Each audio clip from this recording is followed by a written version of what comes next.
الحمد لله نحمده ونستعينه ونستغفره ونؤمن به ونتوكل عليه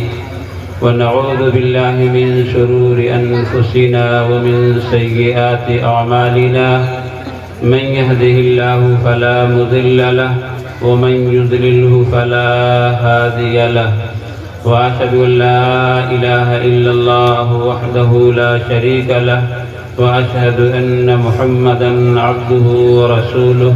أما بعد أعوذ بالله من الشيطان الرجيم بسم الله الرحمن الرحيم وعد الله الذين آمنوا منكم وعملوا الصالحات ليستخلفنهم في الأرض صدق الله العلي العظيم وقال النبي صلى الله عليه وسلم من أحب لقاء الله أحب لقاءه أو كما قال رسول الله صلى الله عليه وسلم۔ اسٹیج پر تشریف فرما حضرات علماء کرام، حفاظ کرام، شعراء اعظام اور معزز سامعین کرام، پردہ نشین میری ماں اور بہنوں، میں نے قرآن کریم کی ایک چھوٹی سی آیت تلاوت کی ہے اور نبی اکرم صلی اللہ علیہ وسلم کی ایک چھوٹی سی روایت نقل کی ہے۔ دعا فرمائے کہ اللہ رب العزت کام کی بات کہلوا کر ہم سب کو عمل کی توفیق سے مالا مال فرمائے۔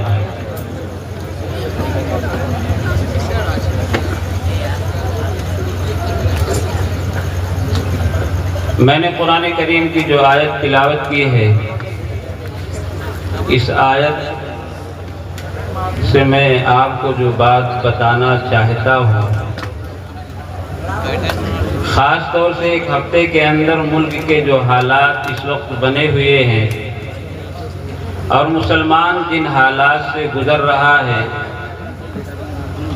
ہمارے بڑے بزرگ اس سوچ اور فکر میں ہیں کہ ان مصائب سے نکلنے کا راستہ کیا ہے۔ اور میں تمہیدی طور پر یہ بات اس لیے کہہ رہا ہوں، اگلی بات جو میں آپ سے عرض کروں گا وہ حقیقت یہ ہے کہ ہمارے ان تفکرات کا وہ حل ہوگا۔ جن حالات کے اندر اس ملک کے اندر مسلمان گھرا ہوا ہے اور جن حالات سے دوچار ہو رہا ہے اور بہت ساری چیزیں اس کی محفوظ نہیں ہونا چاہتی، مسلمانوں کا ایک بڑا طبقہ اس وقت متفکر ہے اور اس کوشش میں ہے کہ آخر اس مصیبت سے نکلنے کا راستہ کیا ہے۔ تو ایک راستہ تو ہے کہ جسے ہم اور آپ خود طے کریں، اور ایک راستہ وہ ہے کہ ہم یہ دیکھیں کہ ان حالات کے اندر رب کائنات نے ان حالات سے نکلنے کا راستہ کیا بتلایا ہے۔ اور ہمارے اور آپ کے آقا حضرت محمد مصطفیٰ صلی اللہ علیہ وسلم نے ان حالات کے اندر پڑھنے کے بعد نکلنے کا راستہ کیا طے فرمایا ہے۔ لیکن اگر ہم اپنی تدبیر آپ کے سامنے رکھیں اور وہ راستہ آپ کے سامنے پیش کریں جو ہمارا اپنا تجویز کرتا ہے، شاید بھی موضوع اور مناسب نہ ہوگا۔ بہتر یہ ہے کہ ہم رب کائنات سے پوچھیں جن کی جانب سے امت مسلمہ پر حالات آتے ہیں، اس لیے کہ جب ہم رب کے بتائے ہوئے طریقے کار پر عمل کریں گے تو یقینی بات ہے کہ امت کو ان حالات سے نکلنے کا راستہ نکل کر صحیح راستے پر پہنچ جائے گی۔ میں نے قرآن کریم کی اس آیت کا اسی لیے انتخاب کیا ہے، البتہ اللہ رب العزت صحیح بات فرمائے۔ ان حالات سے مسلمان نکلے کیسے؟ سب سے پہلے حضور نبی کریم صلی اللہ علیہ وسلم کی حدیث مبارکہ کی طرف ذہن جاتا ہے کہ میں آپ کے سامنے وہ حدیث پیش کروں جہاں نبی اکرم صلی اللہ علیہ وسلم نے ان حالات کے آنے کے بعد امت کو تسلی دی اور امت کو یہ بتایا کہ جب بھی اس طرح کے حالات آئیں تو حالات سے لڑنے کا نکلنے کا واحد راستہ ایک ہے اور وہ یہ ہے، اور وہ حدیث جس کے اندر ہمارے اور آپ کے آقا حضرت محمد مصطفیٰ صلی اللہ علیہ وسلم نے اس کا حل پیش فرمایا ہے، وہ حدیث حضرت معاذ ابن جبل رضی اللہ تعالیٰ عنہ سے مروی ہے۔ حضرت معاذ ابن جبل رضی اللہ تعالیٰ عنہ اس حدیث کے راوی ہیں، لیکن حدیث کو بیان کرنے سے پہلے حضرت معاذ ابن جبل رضی اللہ تعالیٰ عنہ نے ایک چھوٹا سا واقعہ بیان کیا ہے۔ حضرت معاذ ابن جبل رضی اللہ تعالیٰ عنہ فرماتے ہیں کہ ایک مرتبہ ایسا ہوا کہ ہم اپنے آقا حضرت محمد مصطفیٰ صلی اللہ علیہ وسلم کے ساتھ اونٹنی پر سوار تھے۔ حضرت معاذ بن جبل رضی اللہ تعالیٰ عنہ فرماتے ہیں لیس بینی و بینہ الا موخرۃ الراحل، کہ میں نبی اکرم صلی اللہ علیہ وسلم سے اتنا قریب تھا کہ کجاوے کی جو ڈنڈی ہوتی ہے اس ڈنڈی سے زیادہ ہمارے اور آقا صلی اللہ علیہ وسلم کے درمیان فاصلہ نہیں تھا۔ آپ جانتے ہوں گے کہ عرب کا ایک دستور رہا ہے کہ اونٹنی پر جب سوار ہوتے تھے اس پر 2 سیٹیں ہوتی تھی، اس پر جو کجاوا سستا تھا یا جو کجاوا رکھا جاتا تھا اس کجاوے کا طریقہ کار اس طرح ہوتا تھا کہ بیچ میں ایک لکڑی کی ڈنڈی ہوتی تھی، ایک سیٹ آگے ہوتی تھی اور ایک سیٹ اس کے پیچھے ہوتی تھی۔ آگے بیٹھنے والا نکیل کے سہارے سے چلتا تھا اور پیچھے بیٹھنے والا اس ڈنڈی کو پکڑ کر اپنے آپ کو سنبھال کر رکھتا تھا۔ گویا کی اونٹنی پر 2 سواریاں ہوتی تھیں اور دونوں کے بیٹھنے کا انداز بالکل ہوتا یہ تھا کہ 2 سیٹیں بنتی تھیں، ایک آدمی آگے ہوتا تھا اور ایک پیچھے، اور دونوں کے درمیان لکڑی کا وہی فاصلہ ہوتا تھا۔ حضرت معاذ بن جبل رضی اللہ تعالیٰ عنہ فرماتے ہیں کہ لیس بینی و بینہ الا موخرۃ الراحل، میں پیغمبر علیہ السلام کے اتنا قریب تھا کہ میرے اور آقا کے درمیان سوائے اس لکڑی کے ڈنڈی کے کوئی فاصلہ نہیں تھا، یعنی میں بالکل نبی اکرم صلی اللہ علیہ وسلم سے قریب ہو کر بیٹھا تھا۔ آقا صلی اللہ علیہ وسلم نے چلتے چلتے مجھے مخاطب کر کے کہا یا معاذ۔ حضرت معاذ بن جبل رضی اللہ تعالیٰ عنہ فرماتے میں نے فرمایا لبیک و سعدیک یا رسول اللہ، اے اللہ کے رسول میں حاضر ہوں۔ پیغمبر علیہ السلام آواز دینے کے بعد تھوڑی دیر خاموش ہو گئے۔ تھوڑی دیر کے بعد حضرت معاذ بن جبل رضی اللہ تعالیٰ عنہ فرماتے ہیں تھوڑی دیر کے بعد پیغمبر علیہ السلام نے پھر مجھے مخاطب فرمایا یا معاذ۔ میں نے کہا لبیک یا رسول اللہ و سعدیک، اے اللہ کے رسول میں حاضر ہوں اور حاضری ہی میں میری سعادت ہے۔ پیغمبر خاموش ہو گئے۔ تھوڑی دیر کے بعد حضرت معاذ بن جبل رضی اللہ تعالیٰ عنہ فرماتے ہیں کہ پیغمبر علیہ السلام نے تیسری مرتبہ آواز دیا یا معاذ۔ میں نے فرمایا لبیک یا رسول اللہ و سعدیک، معاذ آپ کے پیچھے حاضر ہے اور معاذ کے حاضر ہونے ہی میں اس کے لیے سعادت ہے۔ 3 مرتبہ پیغمبر علیہ السلام نے حضرت معاذ بن جبل رضی اللہ تعالیٰ عنہ کو مخاطب کیا۔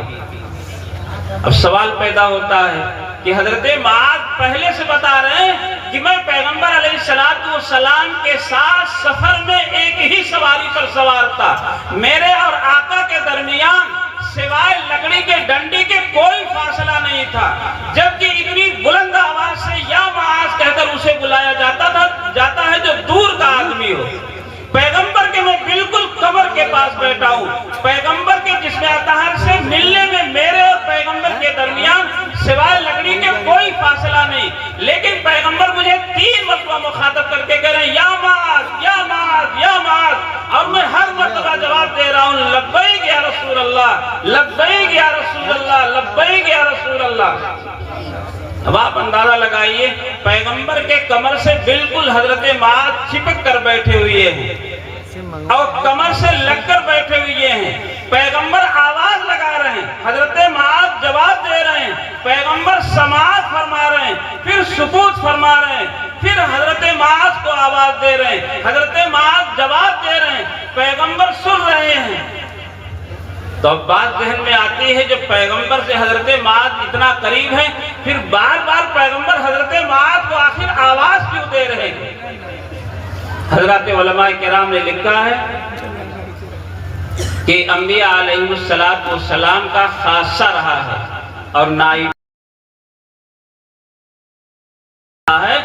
جب کسی اہم مضمون کی طرف اشارہ کرنا ہوتا ہے، اہم بات بتانی ہوتی ہے، تو ایک مرتبہ نہیں کئی مرتبہ متوجہ کر کے وہ بات امت کے سامنے پیش کی جاتی ہے۔ نائبین انبیاء کا بھی یہی طریقہ کار رہا ہے کہ جب تک طلب نہیں پیدا کر دی جاتی، جب تک شوق نہیں پیدا کر دیا جاتا، تب تک بات کہیں نہیں جاتی، اس لیے کہ طلب کے بغیر اگر بات کہی جائے گی تو ایک کان سے آپ سنیں گے، دوسرے کان سے نکال دیں گے۔ حضرت معاذ رضی اللہ تعالیٰ عنہ فرماتے ہیں کہ پیغمبر علیہ السلام مضمون کی اہمیت کی طرف اشارہ کر رہے تھے کہ معاذ، جو بات میں اگلی بتانے والا ہوں وہ بات انتہائی اہم ہے، انتہائی قدردانی والی بات ہے اور توجہ کی بات ہے۔ حضرت معاذ کے دل کے اندر جو شوق پیدا ہو گیا، طلب پیدا ہو گیا، چاہت پیدا ہو گئی، اب پیغمبر علیہ السلام بتانا شروع کر رہے ہیں۔ اور ہم نے اپنے اکابر کو بھی دیکھا ہے، اور میں مثال دوں سنت نبوی کی کہ پیغمبر علیہ السلام کی خدمت میں ایک قبیلہ آیا جس کے ایمان پر تقریباً کئی ہزار لوگوں کا ایمان منحصر تھا۔ پیغمبر کی خدمت میں وہ قبیلہ آیا اور پیغمبر علیہ السلام کی خدمت میں حاضر ہونے کے بعد خاندان کے لوگ کہنے لگے کہ یا رسول اللہ، ہم ایمان لینے کی غرض، ایمان آپ پر لانے کی غرض سے حاضر ہوئے ہیں، لیکن ایک شرط ہے۔ پیغمبر علیہ السلام نے فرمایا بڑی اچھی بات ہے کہ آپ ایمان قبول کرنے کی غرض سے آئے ہیں، لیکن وہ شرط کیا ہے؟ خاندان کے لوگوں نے بتایا یا رسول اللہ، ایمان لانے کے بعد ہم دو نمازیں نہیں پڑھیں گے، ایک فجر کی نماز اور ایک عشاء کی نماز۔ ایمان لائیں گے اور ایمان لانے کی غرض سے آئے ہیں، لیکن شرط یہ ہے کہ ہم دو نمازیں نہیں پڑھیں گے، ایک عشاء کی نماز جو رات میں پڑھی جاتی ہے اور ایک صبح کی نماز جو صبح سویرے پڑھی جاتی ہے۔ پیغمبر علیہ السلام نے فرمایا کوئی بات نہیں، ایمان قبول کرو۔ تعلیم الگ ہے، تربیت الگ ہے۔ جیسے آپ نے ڈاکٹر حضرات کو دیکھا ہوگا، مرض ایک ہوتا ہے لیکن مزاج کا فرق ہوتا ہے تو دوا بدل کر دی جاتی ہے۔ مزاج کے اندر سردی ہے، یا ان کا آپریشن ہوا ہے، یا یہ کہ عورت ہے وہ حاملہ ہے، دوا کس انداز کی دینی ہے، بخار کی دوا سب کو دینی ہے لیکن مزاج کو دیکھ کر طے کرنی ہے۔ ایسی تربیت کا انداز بھی مختلف ہوتا ہے۔ پیغمبر علیہ السلام نے ثبوت فرمایا، قبیلے والے ایمان لائے، ایک مہینے تک 3 نمازوں کی پابندی کرتے تھے، ظہر کی، عصر کی، مغرب کی، عشاء اور فجر کی ندارت، لیکن ایک مہینے کے بعد پڑھتے مزاج بنا کہ جب ہم اسلام کے اندر داخل ہوئے ہیں تو آدھے ادھورے اسلام کے اندر کیوں داخل ہوں، ہم کیوں نہ ایسا کریں کہ عشاء کی اور فجر کی نماز کی پابندی کرنا شروع کر دیں تاکہ پورے اسلام کے اندر داخل ہو جائیں۔ لکھا ہے حدیث پاک کے اندر، ایک مہینے کے بعد سارے قبیلے والے 5 وقت نماز کی پابندی کرنا شروع کر دی۔ اور میں اکابر کی بات بتاؤں، یہی حجت الاسلام حضرت مولانا قاسم نانوتوی رحمۃ اللہ علیہ، ان کے مریدین میں سے حافظ احسن صاحب رحمۃ اللہ علیہ گزرے ہیں۔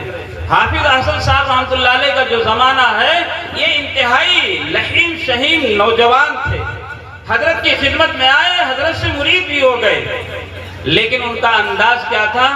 کہ حضرت کے زمانے میں نوجوانوں کا اپنی تہذیب یہ تھی کہ وہ چوڑی دار پائجامہ پہنتے تھے ٹخنے کے نیچے، اور جو نوجوان ہوتا تھا فخریہ انداز میں چاندی کا چلہ بھی پہنتا تھا، اور جو رومال لگتے تھے اس کے اندر کشیدہ کاری دھاریوں نیچے کناریوں پر بنی ہوئی ہوتی تھی، اور ہاتھ پر مہندی لگا کر ٹہلا کرتے تھے۔ اب حضرت سے مرید ہو گئے، مریدین کی نگاہ ان پر ہے کہ حافظ جی حجت الاسلام سے مرید ہیں اور حضرت منکر پر بڑی نکیر کرتے ہیں، اور ان کے مرید ہوئے ہیں مہینوں ہو گیا، اور مجلس کے اندر بیٹھتے ہیں، حضرت کے سامنے بیٹھتے ہیں اور حضرت کی خدمت بھی کرتے ہیں، لیکن حال یہ ہے کہ ہاتھ میں عورتوں کی طرح مہندی لگی ہوئی ہے، پائجامہ ٹخنے سے نیچے ہے، چوڑی دار پائجامہ ہے، اور اسی طریقے سے کلائی میں چاندی کے کنگن پڑے ہوئے ہیں، لیکن حضرت اس منکر پر نکیر نہیں فرما رہے ہیں۔ 1 مہینہ گزرے، 2 مہینہ گزرے، 3 مہینہ گزرے، یہاں تک کہ شدہ بات کسی نے کہہ بھی دیا کہ حضرت حافظ جی جو آپ کی خدمت میں آتے ہیں اور آپ سے مرید ہیں، میں دیکھ رہا ہوں کہ ان کا لباس بھی شرعی نہیں، اور اسی طریقے سے کنگن جو پہنتے ہیں یہ بھی شریعت کے اندر منع ہے، اور ہاتھ عورتوں کی طرح جو مہندی لگا ہوا ہے شریعت نے اس سے بھی منع کیا ہے، پائجامہ ٹخنے سے نیچے شریعت نے اس کو بھی منع کیا ہے، لیکن آپ منع نہیں کرتے۔ حضرت نے خاموشی کا اظہار فرمایا، کچھ نہیں کہا۔ 1 مہینہ، 2 مہینہ، 3 مہینہ، یہاں تک کہ 6 مہینے کی مدت گزر گئی۔ جب 6 مہینے کی مدت گزر گئی، حضرت نے دیکھا تو حافظ جی کو تنہائی میں بلایا۔ حافظ احسن صاحب حجت الاسلام کے پاس تشریف لے گئے۔ حجت الاسلام نے کہا کہ بھائی حافظ احسن صاحب، آپ ہماری خانقاہ کے اندر تقریباً 6 مہینے سے آتے جاتے ہیں، 6 مہینے تک آنے جانے سے آپ کی محبت ہمارے دل کے اندر بیٹھ چکی ہے، اور میں آپ کا دوست ہو چکا ہوں، اور امید ہے کہ آپ بھی میرے دوست ہو، آپ میرے دوست ہو چکے ہیں اور میں آپ کا دوست ہو چکا ہوں گا۔ تو دوست اور دوست دونوں میں ہونا یہ چاہیے، ایک دوست کوشش کرے کہ ہمارا پورا حلیہ دوست کی طرح ہو جائے، جیسے آپ نے شادی میں دیکھا ہوگا جس سے گہرا تعلق ہوتا ہے۔ شادی کی جب تاریخ پڑتی ہے تو دولہا اپنے ساتھیوں سے کہتا ہے جب ہم بارات چلیں گے تو ایک جیسا لباس ہونا چاہیے، ایک جیسا رومال ہونا چاہیے، ایک جیسا جوتا ہونا چاہیے، تاکہ دیکھنے والے محسوس نہ کریں دولہا کون ہے۔ کہا حافظ جی اب تو دوستی ہو چکی ہے، یا تو میں آپ کے لباس کی طرح لباس پہننا شروع کر دوں، یا تو پھر آپ میرے جیسا لباس پہننا شروع کر دیں۔ یہ میٹھی میٹھی چند باتیں تھی حضرت کی ناصحانہ، ایسا دل کے اندر وہ گھر گیا کہ گھر گئے ہیں 20 دن کے بعد واپس آئے ہیں، جب تک ہاتھ کی مہندی ختم نہیں ہو گئی اور پائجامہ بدل نہیں دیا، کنگن نکال کر بیوی کے حوالے نہ کر دیا، اور اسی طریقے سے گمچے کو بیوی کے حوالے دوپٹے کی شکل میں نہ دے دیا۔ 20 دن کے بعد آئے ہیں تو حضرت کی طرح وہی ایک پائجامہ اور معمولی کرتا اور 2 پلی ٹوپی تھی سر کے اوپر۔ تو حضرت نے مریدوں سے کہا بات دراصل یہ ہے، تربیت کا انداز ہمیشہ ہونا یہ چاہیے، پہلے چاہت پیدا کرنی چاہیے، جب چاہت پیدا ہو جائے گی پھر آپ بات کہو گے تو بات پر عمل کا داعیہ پیدا ہوگا، یہاں تک کہ وہ عمل کرنے کے لیے تیار ہو جائے گا۔ اب آپ حدیث پاک کو سنیے۔ حضرت معاذ بن جبل رضی اللہ تعالیٰ پیچھے بیٹھے ہیں، پیغمبر کے کمر سے لگ کر بیٹھے ہیں، پیغمبر اور حضرت معاذ رضی اللہ تعالیٰ کے درمیان کوئی فاصلہ نہیں سوائے اس ڈنڈی کے جو کجاوے پر لگتی ہے، لیکن پیغمبر 3 مرتبہ حضرت معاذ کو آواز دے کر فرما رہے ہیں یا معاذ یا معاذ، اور تینوں بار حضرت معاذ جواب بھی دے رہے ہیں۔ 3 مرتبہ مخاطب کرنے کے بعد پیغمبر علیہ السلام نے اب بات ارشاد فرمائی، چونکہ حضرت معاذ بالکل طلبگار ہو چکے تھے اور چاہت پیدا ہو گئی تھی، حضرت معاذ چاہ رہے تھے کہ پیغمبر ارشاد فرمائے، تو پیغمبر نے جب پوری چاہت پیدا کر دی، حضرت معاذ رضی اللہ تعالیٰ عنہ کے دل کے اندر طلب پیدا کر دی، حضرت معاذ رضی اللہ تعالیٰ عنہ کے اندر داعیہ پیدا ہو گیا، یا رسول اللہ میں حاضر ہوں آپ ارشاد فرمائیے، یا رسول اللہ میں حاضر ہوں آپ ارشاد فرمائیے۔ اب پیغمبر نے بات ارشاد فرمائی، اور کیا فرمایا؟ وہی بات ارشاد فرمائی جو ہم سب کے لیے لائق عمل ہے۔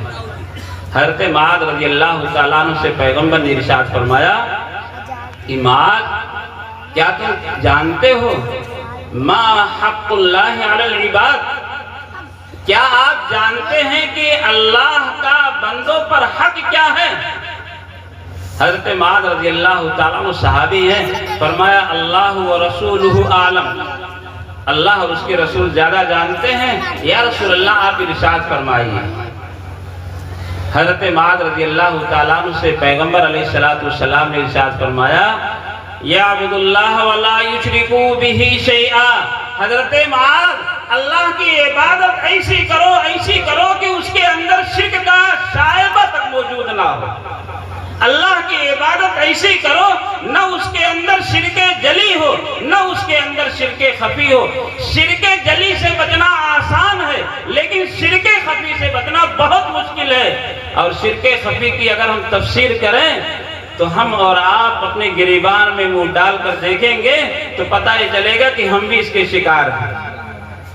کبھی کبھی ہماری نماز اس لیے لمبی ہوتی ہے کہ بغل میں دیکھنے والا مجھے دیکھ رہا ہے، جبکہ نماز خالص اللہ کے لیے ہونی چاہیے، لیکن نہیں، یہ چونکہ ہم مولانا ہیں یا ہم فلاں ہیں، اس کے دل کے اندر ہماری اہمیت ہونی چاہیے۔ جیب سے تسبیح اس لیے نکالتے ہیں تاکہ یہ بھی جان لیں کہ میں تسبیح کے دانوں پر اللہ اللہ کہنے والا ہوں۔ کبھی ہم نئے کاموں میں بڑھ چڑھ کر اس لیے حصہ لیتے ہیں تاکہ ہمارا یہ پورا گاؤں جان لے یہ انسان بڑا ہی سخی انسان ہے۔ کام وہ کرتے ہیں جس کا اللہ نے حکم دیا ہے، اللہ کی رضا اور خوشنودی کے لیے کرتے ہیں، لیکن شیطان وسوسے پیدا کرتا ہے۔ اگر آپ اسی کام کو اس انداز سے کریں گے تو اللہ تو جانتا ہی ہے، لیکن دنیا بھی جان لے گی۔ حضرات علماء نے لکھا ہے یہ بھی شرک خفی ہے۔ تو پیغمبر علیہ السلام نے فرمایا پہلی بات تو یہ ہے کہ اللہ کی ایسی عبادت کرو کہ آپ کی عبادت شرک جلی شرک خفی سے دونوں سے پاک ہو، خالص عبادت کو اللہ کے واسطے بناؤ۔ جتنے دینی کام ہیں ان کاموں کے اندر اپنے دل کا داعیہ، اپنے دل کے اندر یہ بات پیدا کرو، یہ کام میں خالص اور خالص اللہ کے لیے کر رہا ہوں، مخلوق کے لیے بالکل نہیں کر رہا ہوں، تاکہ تمہارا یہ عمل شرک سے پاک ہو جائے۔ اور آگے حضرت معاذ بن جبل رضی اللہ تعالیٰ عنہ سے پیغمبر نے ارشاد فرمایا، اور کیا یہ جانتے ہو ما حق العباد علی اللہ، کہ اللہ پر بندوں کا کیا حق ہے؟ بندوں پر اللہ کا حق یہ ہے کہ بندے اللہ کی ایسی عبادت کریں کہ ساری کی ساری عبادت خالص اللہ کے لیے ہو، مخلوق کی شرکت نہ ہو۔ اور جب بندہ اس نوعیت کی عبادت کرنا شروع کر دے تو اب اللہ پر بندے کا کیا حق ہے؟ اللہ پر بندے کا حق پیغمبر علیہ السلام نے ارشاد فرمایا، جس کا مفہوم ہے کہ فرمایا جب بندہ ایسی عبادت کرنا شروع کر دے کہ اپنی عبادت کو خالص اللہ کے لیے کر دے گا تو اللہ دنیا کے اندر رزق کی پریشانی کو دور کر دیں گے اور رزق باطنی بھی عطا فرمائیں گے۔ یعنی جس شہرت کے لیے، جس امن چین سکون کے لیے، جس عزت اور شہرت کے لیے بندہ کوشاں ہے، ہر وقت مضطرب اور پریشان ہے، اللہ اس کی جوتیوں میں ڈال دیں گے۔ چنانچہ جن لوگوں نے اپنی عبادت کو خالص بنایا ہے وہ حضرات انبیاء علیہ السلام کے بعد حضرات صحابہ کی جماعت ہے۔ حضرات صحابہ نے جب اپنے ہر عمل کو خالص لوجہ اللہ بنایا تھا تو اللہ رب العزت نے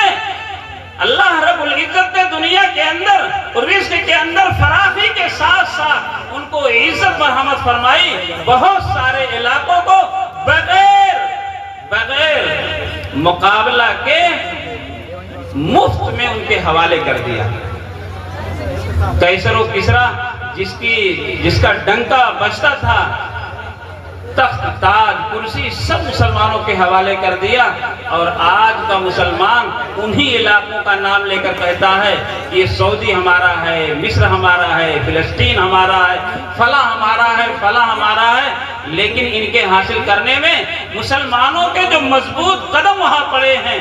آپ تاریخ اٹھا کر دیکھیے، جب حضرات صحابہ نے اپنی عبادت کو خالص لوجہ اللہ بنایا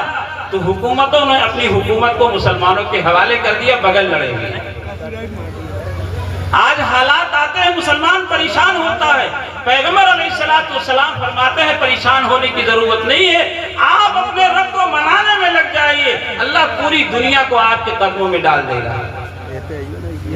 اللہ رب العزت نے فرمایا ہم جس رزق کے پیچھے آپ سب روز پریشان رہتے ہیں، ہر وقت دماغ الجھن کا شکار رہتا ہے، اور آپ یہ سوچتے ہیں کہ ان پریشانیوں سے نکلنے کا راستہ کیا ہے۔ ایسے لوگ ہمارے سروں پر مسلط ہو چکے ہیں جو ہماری ساری چیزوں کو اپنی چیز بنانے میں لگے ہوئے ہیں، آخر مسلمان چھٹکارا کیسے پائے؟ تو اللہ رب العزت فرماتے ہیں جو صحابہ نے کیا تھا آپ بھی اسے کرنا شروع کر دیجئے، انشاءاللہ یہی لوگ آپ کے قدموں میں ڈالیں گے۔ اور آپ کو معلوم ہے اسی ملک ہندوستان پر آپ کے بزرگوں نے تقریباً 750 سال تک حکومت کی۔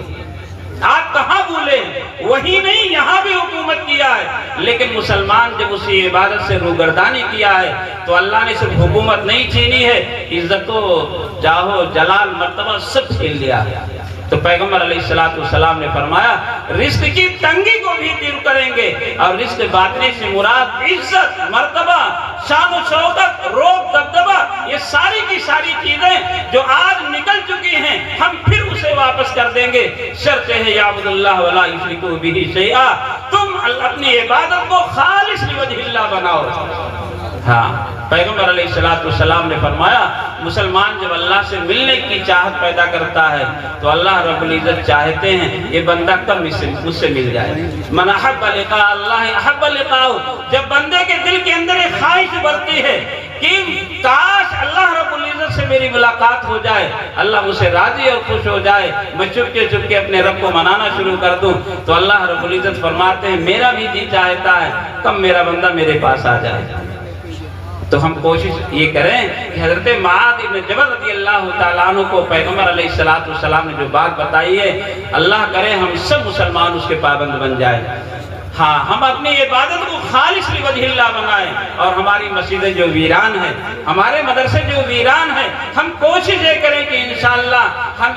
ان کو بھرنے کی کوشش کریں گے، اس لیے کہ اللہ کو منانے کی جو جگہ ہے یہی مسجدیں ہیں۔ ہاں، مسلمانوں کی جماعت